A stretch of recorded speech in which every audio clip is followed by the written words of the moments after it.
सबको जय मसीह की। फिर से प्रभु की उपस्थिति में आने के लिए प्रभु ने हम सभी को मदद किया। आज की वचन की मनादी के लिए नीति वचन का 3 अध्याय उसका 5वां वचन मैं आपके लिए पढ़ना चाहूँगा। नीति वचन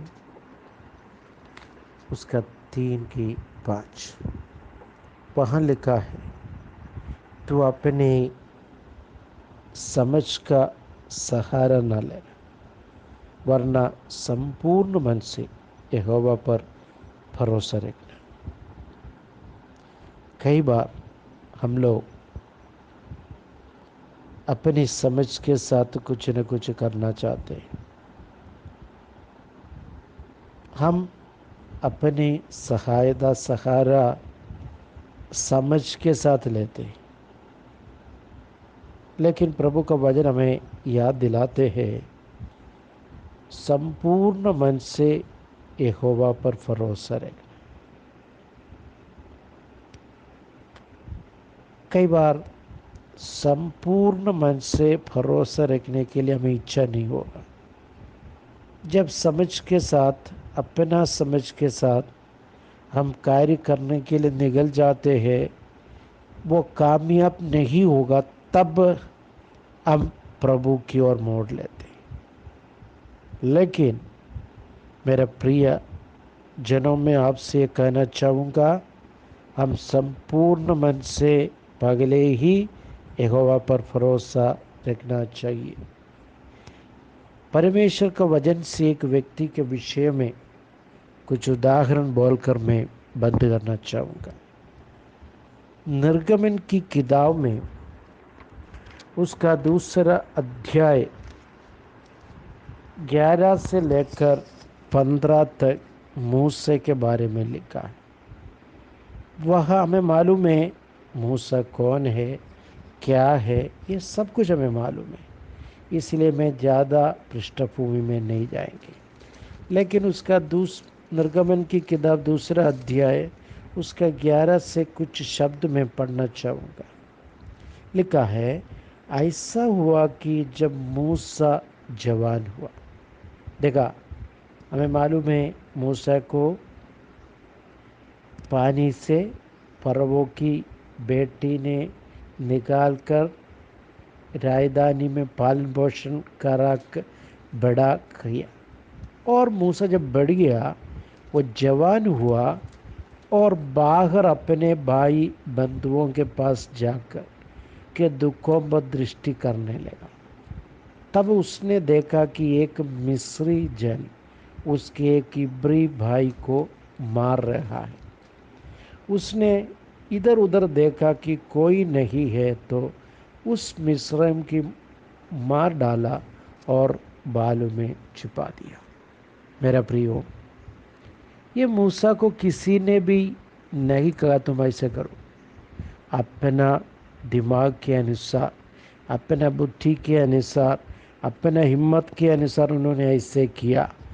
मिस्रैम जन को मार डाला, क्योंकि अपना भाई इब्राहिम भाई को वो मार रखा था, इसलिए उन्होंने क्या किया, मिस्रैम व्यक्ति को मार डालकर बालू में छिपा दिया। और 13 वचन में लिखा है, फिर दूसरे दिन बाहर जाकर उसने देखा कि 2 इब्रानी पुरुष आपस में मारपीट कर रहे हैं। अब मिस्रैम और इब्रानियों के बीच में नहीं, 2 इब्रानी भाई भाई में झगड़ा हो गया। और उन्होंने, मूसा ने जाकर उनसे पूछा, तू अपने भाई को क्यों मारते हो? उसने कहा, किसने तुझे हम लोगों पर हकीम और न्यायी ठहराया?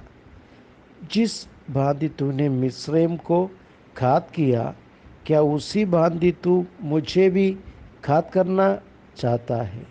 तब मूसा वह सोचकर डर गया, नीचे वह बात खुल गई है। तब फिरौन ने यह बात सुनी, तब मूसा को घात करने की युक्ति की। जब ये बात मिस्रैम राजा फरवोन को भी कान में भी आ गया, वो भी गुस्सा हो गया, उसको मूसा को मारने के लिए चाहता था। लेकिन मूसा ने क्या किया, मूसा फिरौन के सामने से भागा और मिद्यान देश में जाकर रहने लगा और वह वहाँ में एक कुएं के पास बैठ गया। मिद्यान नामक जगह पर जाकर और बसने लगा। अपनी राजधानी फरवो की महल छोड़कर, मिस्र छोड़कर उसको भाग कर जाना पड़ा, क्योंकि अपने आप को वो मिस्र लोगों के ऊपर अधिकार दिखाना गया। और लेकिन कुछ दिनों के बाद हुआ क्या है, वही मूसा को यहोवा परमेश्वर ने नियुक्त किया। निर्गमन की किताब 3:10 हम पढ़ेगा तो हमें समझ में आएगा। वहाँ इसे लिखा है, इसलिए मैं तुझे फिरौन के पास भेजता हूँ कि तू मेरी इस्राएली प्रजा को मिस्रैम से निकाल ले आए। देखा, वहाँ में ये स्पष्ट लिखा है कि मिस्रैम से इसराइल के लोगों को निकाल के लेके आने का एक काम देखकर अधिकार के साथ यहोवा परमेश्वर ने मूसा को नियुक्त कर रहा है। अभी देखो, अपना बुद्धि के अनुसार कार्य नहीं कर रहे, यहोवा की भरोसा में, यहोवा की नियुक्ति में वो कार्य करते हैं। जब हमें मालूम है, जब मूसा यहोवा की बात मानकर मिस्र में गया और उनका अपना भाई अहरोन के साथ, और वहाँ से मिस्र जो लोग मिस्र में जो इसराइल के लोग गुलामी में थे, उनको निकाल कर लेके हमें ये बातों को मालूम है। इसलिए मेरा भाइयों, मैं आपसे ये कहना चाहूँगा, हम परमेश्वर का कार्य करने के लिए तैयार होते हैं, लेकिन कभी भी अपना बुद्धि के अनुसार नहीं, परमेश्वर पर भरोसा रखते हुए वचन के अनुसार हम आगे बढ़े। पगले मूसा अपना बुद्धि के अनुसार आगे बढ़ा, अपने हिम्मत के साथ, ताकत के साथ आगे बढ़ा, उनका जीवन में पराजय हो गया, उसको भाग जाना पड़ा।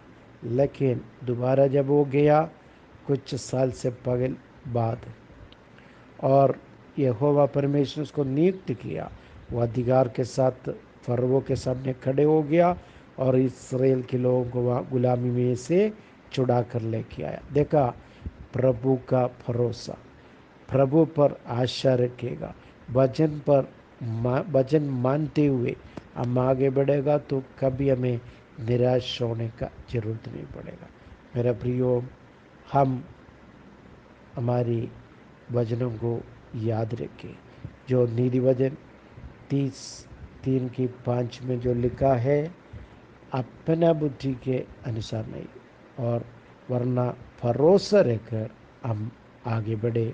प्रभु आप सभी को आशीष दे। आइए हम प्रार्थना करें।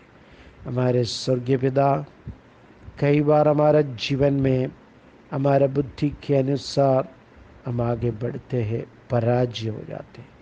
हमारे जीवन में, हमारे कई कामों में हम निराश हो जाते, पराजय हो जाते हैं, हमें कोई लाभदायक काम नहीं होता, क्योंकि हमारा सहायता हम खुद करना चाहते हैं, खुद हमारा बुद्धि पर कार्य करना चाहते हैं। लेकिन प्रभु, आज हम प्रार्थना करते, हमारे गलतियों को क्षमा करें और परमेश्वर पर भरोसा रखकर आगे बढ़ने के लिए हम सभी को सहायता करें, और हमारे काम में सफलता भलाई होने के लिए हम चाहते हैं और प्रार्थना भी करते हैं। प्रभु, हमें और मदद करें, तेरी अनुग्रह जीवन भर हमेशा हमारे संग रहे।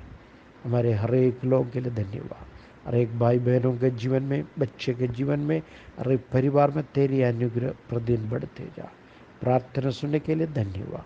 आदर महिमा जलाल हम आपको ही देते हैं, प्रभु यीशु मसीह के मीठ और पवित्र नाम से, amen amen. God bless you all.